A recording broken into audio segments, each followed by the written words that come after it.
let's talk about music. How often do you listen to music? I think I listen to music mostly when I'm driving. I think it puts me in such a good mood when I'm like out there on a drive and I play my favorite music. I'm usually into Afro music a lot, hip hop and Afro and R&B.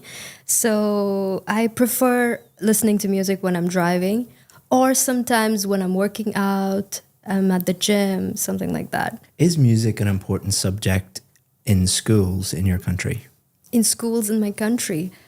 It is because, I'm from India. So in India, music and dance and expressing our emotions is usually through music and dancing. So in every school, they teach classical music or they have a subject where there is something about music usually. So I think it is important. Do you ever go to live concerts? Oh, I've been to 3 concerts, and 3 of them are my favorite artists. And it was actually on my wish list, and I made it happen. And it was one of the best experiences. And in live concerts, it's a lot different than you would imagine. Just have to keep your energy straight, and it's like you can't believe it's happening. Now let's talk about magazines and newspapers. Do you prefer to read magazines or newspapers? Definitely magazines, mostly on the topics of fashion or interior design. This is what I really like because I like to see creative sides from all over the world. I like to see what people are talking about, what's new, what's trending. And I like to learn, I like to have knowledge of things of what is this called? What is that called? Because usually when you see pictures, you don't usually know what it's called. So when you read a magazine or where you get the knowledge, that's where you get to know, oh, this fabric is called this or this decoration is called that. So I think it's very good on information. Do you think you can learn as much from a magazine as a book? Definitely not, because magazine is like a shorter version of what's in a book. So I definitely prefer books over magazines. Do you think that you will continue to read paper-based magazines in the future? I think I'm very old-fashioned like that. I need to have a physical book in my hand, and that's how I think it produces serotonin in my brain. Otherwise, no. Digital, it's very different. I like physically reading a magazine or a book. Now let's talk about outdoor activities. Do you like being outdoors? I love being outdoors. I usually spend my time planning an activity or just being out with my friends. Even if I'm not doing anything, I must stay outdoors. I'm not a very home-based person. I can't stay home much. I have to keep moving all the time. Which outdoor sports do you enjoy doing?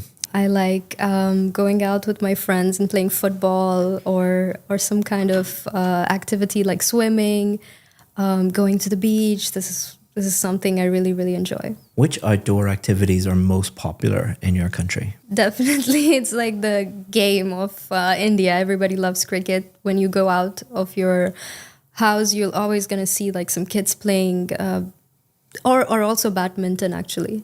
People enjoy that a lot as well. I'd like to describe my favorite actor and actress. So my favorite actor will be Benedict Cumberbatch, and my favorite actress is Angelina Jolie. And I like their movies so much.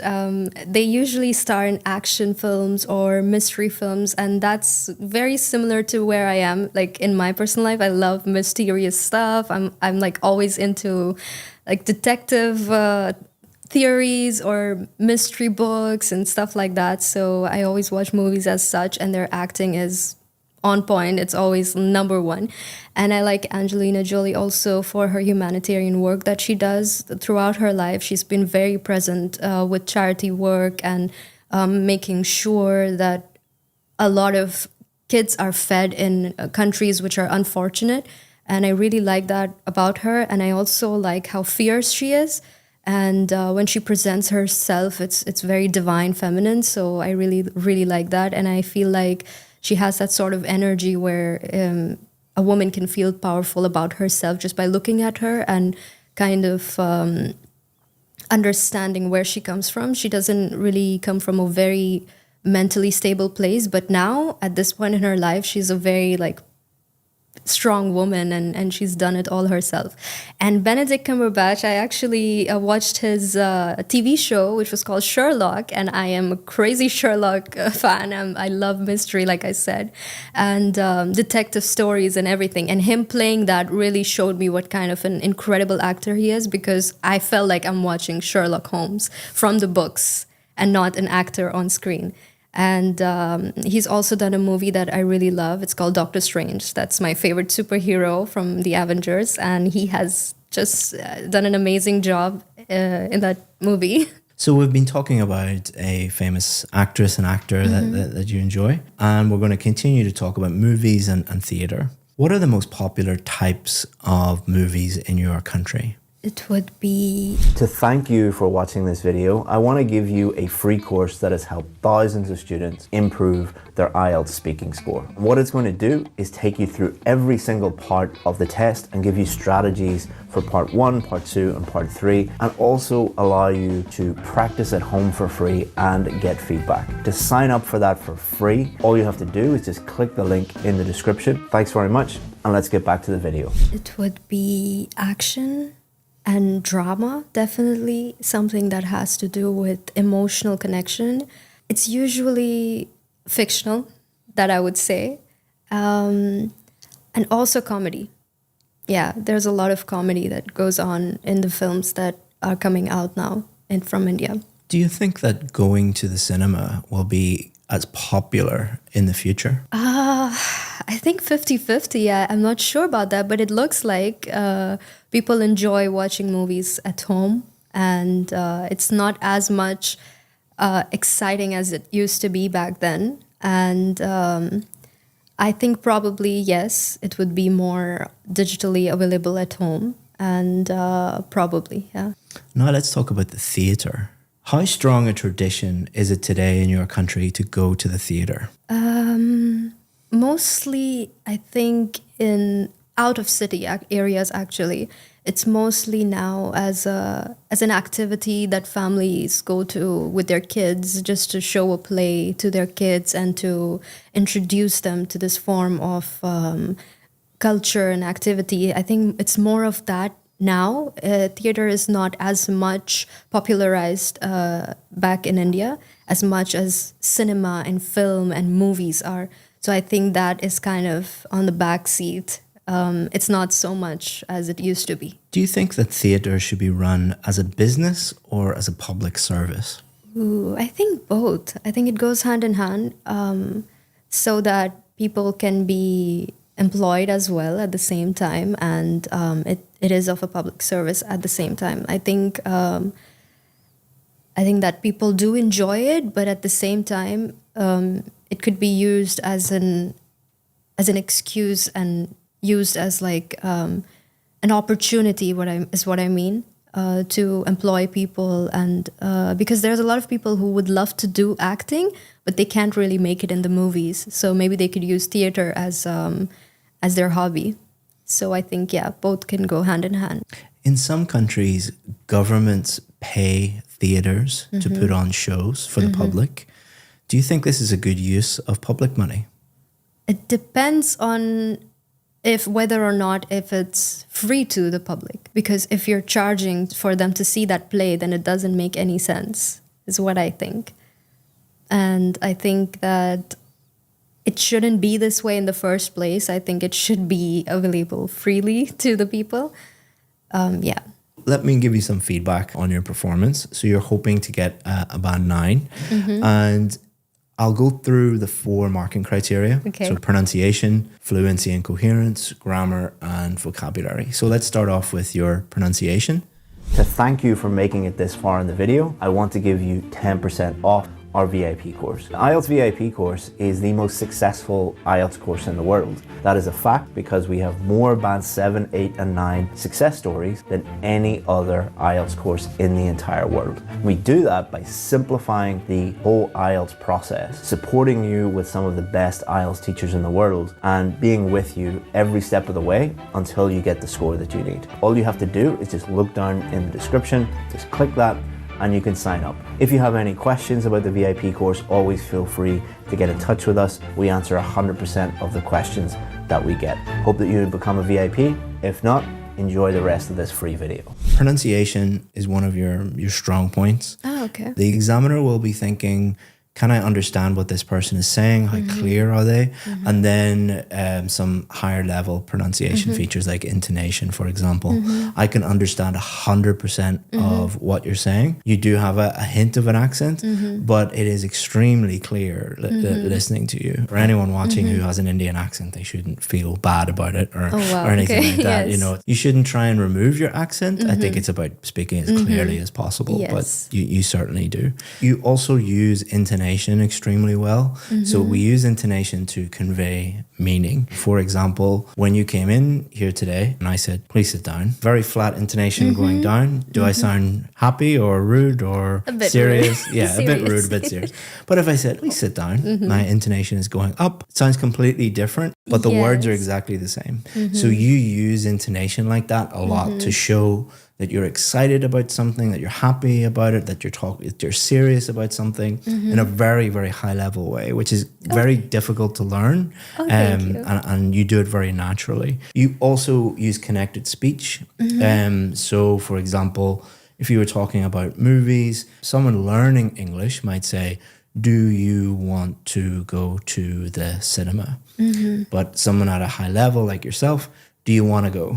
Want to go sounds like one word, want to go, because you're connecting all the speech up. You do that a lot and very naturally. You also use sentence stress, where you emphasize certain words. That's your coffee. So you're emphasizing that word because that's the most important word. It's very difficult to teach that. It takes a long time to learn. Wow. So you're doing very well in that area. Fluency is, are you able to speak without unnatural pauses, without unnatural hesitation? And there's two reasons why people pause and that type of thing, audible pauses like that. One reason is they're learning a language and they're trying to think, should I use present simple or present perfect, or what's the correct adjective to use? You don't do that because your language is at quite a high level. You do sometimes pause and think and hesitate a little bit for the second reason, which is trying to think of ideas. So you can tell, especially in the part 3, you were formulating ideas and you were, let me think about that, and pausing a little bit, but that's natural. And a good examiner knows the difference between those two things. So they're not going to give you a low mark for pausing or hesitating a little bit for thinking of the idea. Now, coherence is different. It's, did you answer the question, and did you develop your answers a little bit more? You need to be a little bit careful. For example, the first question I asked you, how often do you listen to music? And you told me about when you listen to music. So that's slightly different. Now, the examiner will base their score on all of your answers. It's not like, oh, she slightly didn't answer that question in one question. Give her a low score. That's not how it works. And the way that you answered that question by saying, I listen to music in the car and I listen to it in the, I think you said, when I drive. When I drive. Yeah. You're answering the question implicitly. By implication, I know how often you listen to it. You should try to answer each question explicitly. How often do you? Every day. I don't think that this is an issue for you today, but imagine you go and do the test. Imagine you have a Canadian visa application. And it's like, if I don't get this, I can't go and meet, my family or I can't do whatever I want to do. There's a lot of pressure on you. So often when people are under pressure and under stress, they mess up. Just make sure that you answer every question exactly how they want it.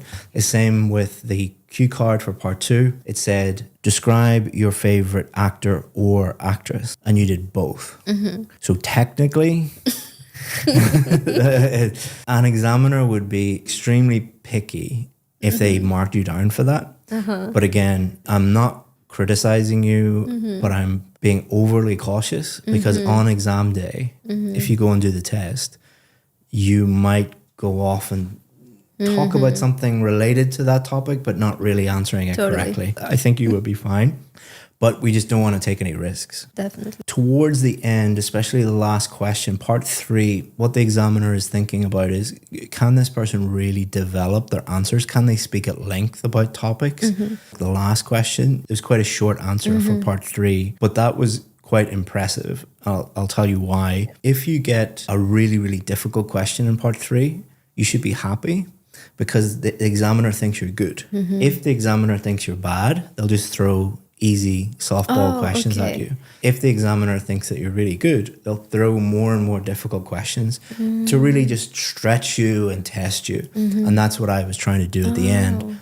A really good Band 8, Band 9 student, even if they get a question that they don't know much about, they're not too sure about, they will attempt an answer. So your attempt at an answer, even though it was quite short, indicates that you are at a very high level. Coherence is the only area that I'm really, really concerned about. But overall, it's very, very good. I'm focusing on the negative, but it's only because You should, because otherwise how would I know? Yeah. Grammar, the examiner will be thinking, does this person have enough awareness of grammar structures that they can talk about anything? Like, can they use comparatives to compare two things? Can they use superlatives to talk about their favorite things and talk about the best things? Whatever I throw at you, you're able to handle that. And they'll also then think about, how many grammar mistakes are you making? I think I only heard one or two small slips. I think a preposition slip or an article slip. But that is comparable to a native English speaker. If you listen to native English speakers speak for 15, 20 minutes, they'll make little preposition errors or subject-verb agreement errors. So that's natural. So don't need to worry about that. And your vocabulary is also excellent. For example, this. You use very topic-specific words and idiomatic language, which is great. Only very high-level students actually do that. So your final band score would be the highest one, which is a band 9. No way. Thank you so much. Yeah. That's amazing. But, if on test day you didn't answer the questions in part 1, you didn't really answer the question in part 2, and you didn't develop your answers enough in part 3, that would drop you down a little bit. Not hugely, but just be careful with that. All right. Less than 1% of people get a band 9. Oh, wow. Yeah. So there you go. Well done. Thank you.